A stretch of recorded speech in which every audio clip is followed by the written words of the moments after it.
I made a video a little while back that, well, did very well, and a lot of people liked it, talking about Fjord and his battle with who he was. But there was a specific moment that I realized while editing that I wanted to take a better look at because I think it's incredible. And it's this moment where Fjord gives up his sword, where he eventually fully turns his back on Uk'otoa and allows himself to explore life forward. I'm going to make it clear, I understand I'm looking into things too deeply, but that's okay and kind of the point of this video. A lot of people have accused me in the past with my character breakdowns of, well, specifically Critical Role or any type of D&D characters. They've stated the fact that I look too deeply into things. I find threads that weren't there. I find different character arcs that the players were not intending.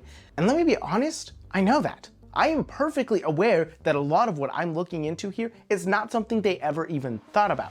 I don't think that they're so incredible that in all these hours of improving, they actually had these storylines planned. I really don't. And what I'm looking into here is how I interpret the story as it's done. Because here's the deal, guys. Storytelling is interpreted by the viewer. Whether you are reading, whether you are watching a movie, no matter what it is, the story that is told to you can only be told to you. And it's okay to get something different out of it, so long as you also look into what the original author intended. That is a very important part of literature, or in general, just the storytelling experience. So please keep that in mind. Now, that being said, I don't think this was intended, but I think it was an amazing example of what happens many times in our own lives. Let me paint the example. They are in this volcano, a large, massive, ancient forge. Everybody begins to fall asleep and Fjord finds himself still awake. He finds himself desiring to finally confront this abuser who has tormented him for so long. And so he stands up, he walks over to the lava, he pulls out his sword, and he begins to speak to his patron. I will take the sword and hold it against my chest. And I will say, you need me more than I need you.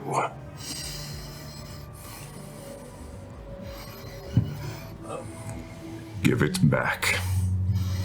He begins to discuss with him. He begins to make threats towards him and eventually pulls his sword out, puts it against his chest, and says, give me my powers back.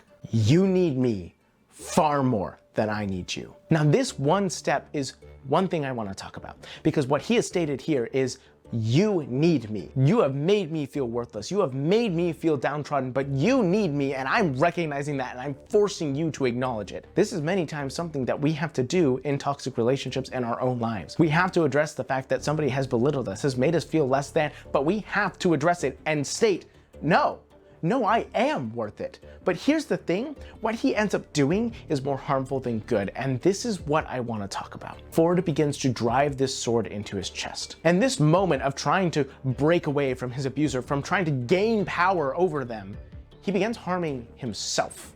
He begins to harm himself, he begins to put himself in a more dangerous situation. And it's incredible because isn't that how it goes a lot of the times in real life? We find ourselves in this very difficult situation. We find ourselves in situations where we don't have power, we don't have control. And so what do? We begin trying to exert control in any way possible that we can. And usually that's over ourselves because we're the thing we have control over. And so we begin to harm ourselves in an attempt to break out of this. And it is so easy to begin inflicting that on ourselves, to look inward, to begin to harm ourselves, to begin to look at what we did wrong, what we haven't done, why haven't we defended ourselves, why have we allowed ourselves in this situation in the first place? We begin to drive that sword deeper into our chest. And as time goes on, we begin to go more and more deeper and deeper, trying anything to regain that control. And as Fjord begins to drive his sword deeper and deeper, so it is too the same. I push it into my chest. How far in? A few inches, maybe an inch. Okay, so a few inches? Yeah, let's go. Let's say an inch. See what happens. The pain rocks through your body. And as you press in, your muscles tense around it, your chest contracts, and you feel the white, hot, sharp pain up through your body and into the base of your skull. And you press it in, you can already feel the blood beginning to trickle from the wound. I'll take one step towards the pool of magma, and I'll push it in a little further. Okay. He makes more threats. He makes more attempts to try and convince Uk'otoa that he needs him more. And eventually, he comes to a realization. There's just not going to be any attempt from Uk'otoa to stop this because Uk'otoa doesn't actually value him. He is watching him doing this, and the only thing that his patron is thinking right now is, if you are willing to hurt yourself this much, if you're willing to go this far, you aren't worth anything in the first place, because you are just going to harm yourself. You are just going to be a liability. Go ahead, do what you're gonna do. It's this moment of realizing that Fjord was never worth anything to his abuser, and that's so painful. And then there is the decision that Fjord makes. He pulls out the sword and he stares at it. He thinks, he tries to make one more attempt to try and threaten Uk'otoa by holding it out over the lava. I take the sword out. Okay. I hold it over the pool. All right, you withdraw, and with that, it was like a gout of your own viscera, and it splatters across the exterior of the wall, and like begins to immediately sizzle in smoke. Don't know how long I can hold this. And eventually, he realizes this is never going to go anywhere. He can't keep harming himself. He can't keep trying to harm himself in order to get his abuser to take care of him, to look at him, to give any attempt to want to be around him. His patron will never care about him, no matter how much he harms himself. And so, he makes the decision to walk away. What do you do?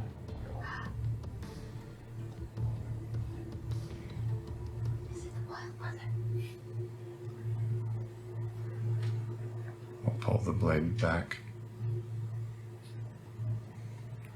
and throw it Into the... It disappears through the smoke. You hear...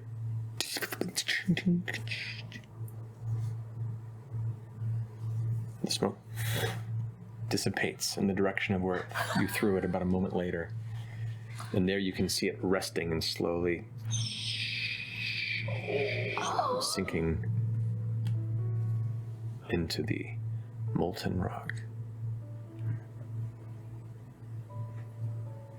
I'll take a step back.